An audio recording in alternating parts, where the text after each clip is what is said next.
আমাদের কর্মসূচি আপনারা জানেন, আজকে কর্মসূচির পঞ্চম দিন।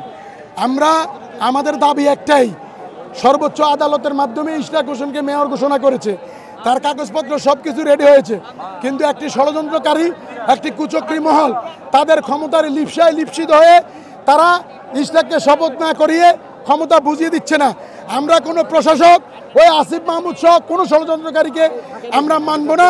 আমরা একটাই আমাদের দাবি, অচিরে ইশরাককে শপথ গ্রহণ করিয়ে তার হাতে ক্ষমতা বসিয়ে দিতে হবে এবং ঢাকা নগরবাসীর দাবি আদায়ের পক্ষে আমরা রাজপথে আছি, রাজপথে থাকব এবং আমাদের দাবি আদায় না হওয়া পর্যন্ত আমাদের এই সংগ্রাম চলবে ইনশাআল্লাহ। আমাদের কর্মসূচি পরবর্তীতে আমাদের সিনিয়র নেতৃবৃন্দ, আমাদের ঢাকাবাসী আমরা ঐক্যবদ্ধভাবে পরবর্তী প্রোগ্রাম আমাদের জানানো হবে। আমাদের দাবি একটাই এবং এই দাবি পূরণ না হওয়া পর্যন্ত আমরা ঘরে ফিরে যাব না। আমরা চাই যে কোর্টের রায়ে যে জনতার মেয়র ইশরাক হোসেন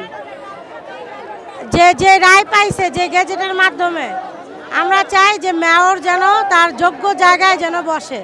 কারণ আপনারা ঢাকা সিটি কর্পোরেশনে মেয়র না থাকার কারণে জন্ম নিবন্ধন এবং মৃত সার্টিফিকেট এবং এলাকার রাস্তাঘাট কোনো কিছু উন্নয়ন করতে পারতেছে না।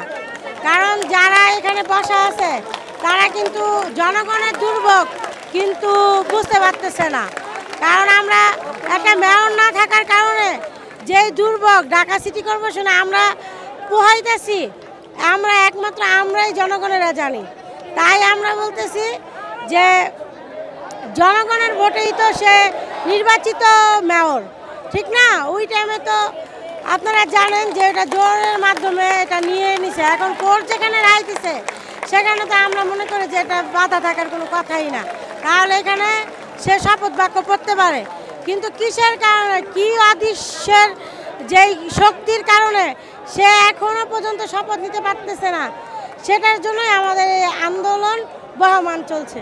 আমাদের আজকে 4 দিন যাবত আমাদের একটাই দাবি, আমাদের জনতার মেয়র ইঞ্জিনিয়ার ইশরাক হোসেনের শপথ চাই।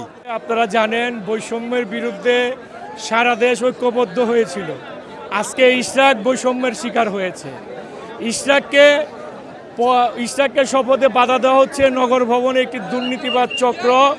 তারা দুর্নীতির মাধ্যমে শত শত কোটি টাকা কামাই করছে। ইশরাক যদি দায়িত্ব গ্রহণ করে তাদের সেই দুর্নীতি প্রকাশ পেয়ে যাবে। এখানে আসিফ মাহমুদ বড় দায়ী। আসিফ মাহমুদের আমরা পদত্যাগ চাই। আজকে নগর ভবন ব্লকেট করা হয়েছে, প্রয়োজনে ঢাকা ব্লকেট করা হবে।